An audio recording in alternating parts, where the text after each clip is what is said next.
Hey, what's up with it, guys? Hey, welcome back to another video. Now, this is going to be covering some gems that you might not know exist or might not realize that you have access to.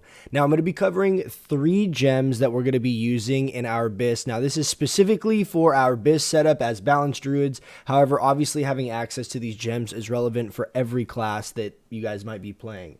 So with that being said, first let's talk about the PvP gems. Now, I'm over here at the Hall of Legends. If you go over to the accessories quartermaster, it's the same person that you buy like your cloak and stuff from. They are going to actually have gems available here. Now, there's also melee options in this setup, but I'm going to be talking about the Runed Ornate Ruby as well as the Potent Ornate Topaz. Now, both of these are insanely good compared to the other gems that we have access to, right? It's 9 spell damage is like our normal runed, the rare gem that we have access to, and this is 12 spell damage. It's 33% stronger than the other gems, so it's really significant. This is a lot of extra free damage to have over the entirety of phase 1, basically at the cost of 6,800 honor. So this is the biggest one I would say to pick up for sure. For some reason, the Potent Gem is a couple thousand more honor, which doesn't make any sense because this is way better in my opinion. But either way, this is also really good if you're trying to fill in to match a socket bonus that you are wanting to get. Oddly enough, we actually have a socket bonus we are trying to get in our tier 4 shoulders. So both of these are very good. I would recommend that you put the Runed Ornate Ruby actually in your Spell Strike legs. Reason being is the Spell Strike legs are still BIS as an individual item in phase 2, outside of getting, I think that they're from like a drop from like Doomwalker or something. It's like a world boss, which I know for me that's not gonna happen, and it's probably not very likely for you guys. So this is the safest bet in my opinion to put it in your Spell Strike legs for PvE. Now, I actually put it in my helm. This is not necessarily going to be problematic. What I'll end up doing is eventually swapping it out. I just crafted this, and this saved me from having to pay the extra 180 gold right now for another gem. But point being is in phase 2, you actually do want your tier 5 helm, ideally. And so we end up just rocking probably just the Spell Strike pants. We'll still have to see. I have to do some testing here on this set bonus because we just got access to the set yesterday and I haven't got to test it thoroughly. But point being, helm is up in the air if we're going to still be wanting to use this in phase 2, but the legs we are for sure going to be wanting to use. So go ahead and put the Runed Ornate Ruby in your leg slot as your safest bet in my opinion. Our belt, like if you're using Spellfire for example in your belt to your chest, those get replaced later on. You get Belt of Blasting is in phase 2. So if you're really trying to go all out and be best in slot, you're going to be replacing these other pieces, and the legs are the safest investment for the gem. Now onto the Potent Ornate Topaz. So our tier 4 shoulders are actually our BIS in phase 1, and they're still very good in phase 2, and you're going to be replacing them with the tier 5 shoulders, I believe. I might be mistaken on that, but I think either way, you're going to keep these for a very long time, and they're still relevant and very good with 36 spell damage on them. They're very, very good shoulders. So putting your expensive exalted enchant on these, gemming these with good gems is going to be worthwhile because you're going to keep your tier 4 shoulders all the way up through to tier 5.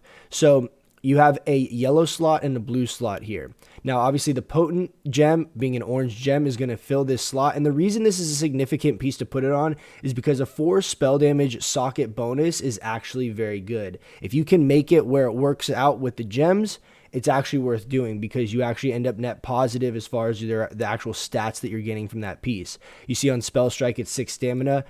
Helm, 6 stamina. That's not going to give you any DPS value in PvE, so you want to make sure you're itemizing these gems into pieces that you're going to get a good value from the socket bonus itself. Now, so the Potent Gem you're going to try and put on your tier 4 shoulders whenever you get access to those. Now, the last slot we need to talk about here is the orange gem, or sorry, the blue gem in our shoulders. Now, the Nightbane quest chain, let me go back here. So I'm on, oh, it kind of does it weird like this. Let's zoom this out. So I'm right here on this part, but this is the Nightbane quest chain in Kara that everyone at some point will basically do. If you do Kara at all, you end up picking up this quest, you go and do some dungeons and run around. It's pretty straightforward. But once you get down to the final quest of Nightbane, the reward is a 6 spell damage, 6 stamina gem.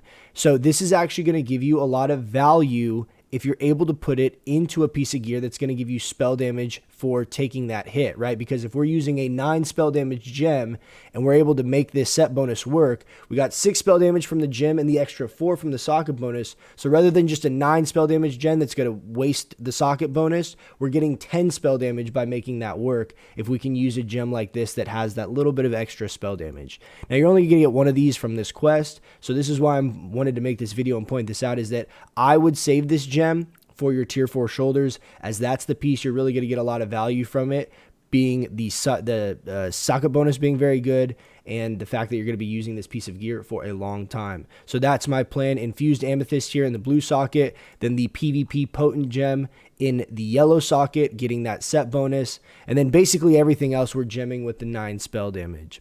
The only other spot really to talk about, I think, is our Bracers of Havoc. You definitely could throw the Potency Gem into this piece as well, as these are good for the entirety of Phase 1, and they're still even good in Phase 2, but that's another option because this does have the set bonus. However, I think it will probably be more worthwhile to just put 9 spell damage in this and make this set bonus work, as I don't know that 2% spell crit is worth losing the spell damage, assuming that I don't need the spell hit from this Veiled Gem.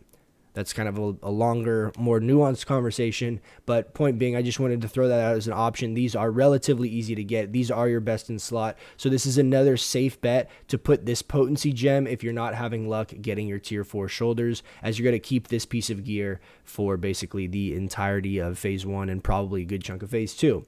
So hopefully that helps, guys. Let me know if you guys have any questions, but I haven't seen anyone really using these PvP gems and all the logs and stuff that I was looking at, so I figured I would go ahead and make this video because I just don't know how many people know about it. Hopefully you guys are playing Alliance and you don't have hour-long queues like we do on Horde side, and these will be a little bit easier for you to get. But that being said, hopefully you guys found this helpful and got some information that maybe you didn't know before. Like always, let me know if you have any questions down below, and I'll do my best to answer them. Hit that sub button if you guys aren't subbed, and let me know what kind of content you guys want to see moving forward through Phase 1 and Phase 2 of TBC. Thanks so much for hanging out, guys. I appreciate it, and I'll catch you in the next one. See ya.